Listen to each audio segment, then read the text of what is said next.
Pemirsa, setelah 3 bulan masa percobaan, apa kabar kebijakan pembatasan peredaran plastik berbayar? Benarkah dengan dipungut uang senilai Rp200 setiap berbelanja untuk penggunaan plastik pada konsumen efektif mengubah kebiasaan warga yang terlanjur berlaku praktis?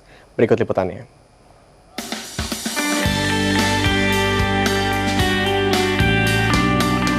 Sejak Februari lalu, Anda pasti akan dikenakan biaya tambahan Rp200 untuk kantong plastik tiap belanja di supermarket atau minimarket. Tujuannya mulia, menekan penggunaan plastik yang sulit didaur ulang untuk menjaga lingkungan.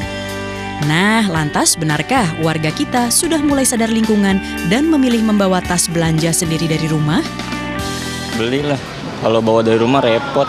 Enggak, cuma 200 bayar aja. Lebih milih pakai plastik sih, soalnya kalau misalnya kita nggak pakai plastik lebih ribet bawanya kan. Beli. Kenapa tuh? Karena di rumah kita nggak punya plastik sebesar itu juga, karena kan kita belanja kan nggak sedikit, karena kan cuma 200 perak kan. Ngerepotin juga sih, ya enggak, kita biasanya kan kalau belanja nggak bayar gitu ya.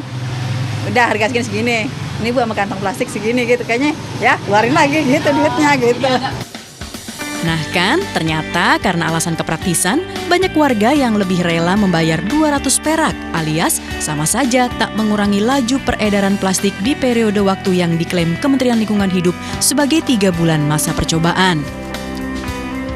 Sebenarnya belum begitu efektif ya kalau misalnya dilihat dari hasil survei kami. Jadi masih ada masyarakat yang sebenarnya kesadaran untuk lingkungannya sudah ada nih, tapi pemahaman untuk kebijakan ini sendiri belum. Jadi sebenarnya apa sih tujuan utama, tujuan mulianya dari kebijakan ini dan bagaimana masyarakat seharusnya menyikapi sosialisasi seperti itu dan edukasi seperti itu belum didapat oleh masyarakat kita. Ditekan peredarannya di supermarket dan minimarket, namun faktanya peredaran kantong plastik di pasar-pasar tradisional masih tetap tinggi karena tak dikenai biaya tambahan. Padahal sampah-sampah plastik terus menumpuk dan menjadi salah satu limbah yang paling sulit dihancurkan. Meski diakui peredaran plastik termasuk dari pihak retail menurun di sejumlah daerah seperti Surabaya, Banjarmasin, dan Palembang, namun harus diakui upaya menekan penggunaan plastik masih menjadi PR pemerintah. Jadi gini, pemerintah melalui Kementerian Keuangan sedang menggulirkan wacana namanya cukai plastik nanti. Iya, jadi plastik itu akan dikenai cukai. Nah, cukainya itu apakah ada di produk hulunya atau ada di produk hilirnya? Hulu itu pada saat yang pabrik plastik ngeluarin plastiknya atau pabrik yang memanfaatkan plastik itu. Ini yang sedang dibicarakan, kelihatannya masuk di hulunya.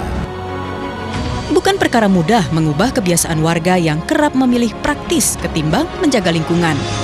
Diperlukan kebijakan yang disertai pendekatan menyeluruh dari pemerintah yang merangkul segala lini baik konsumen, pedagang, dan retail pengusaha plastik agar upaya menekan laju peredaran plastik tak berhenti di masa uji coba atau malah wacana semata. Tim Liputan MNC Media, Jakarta.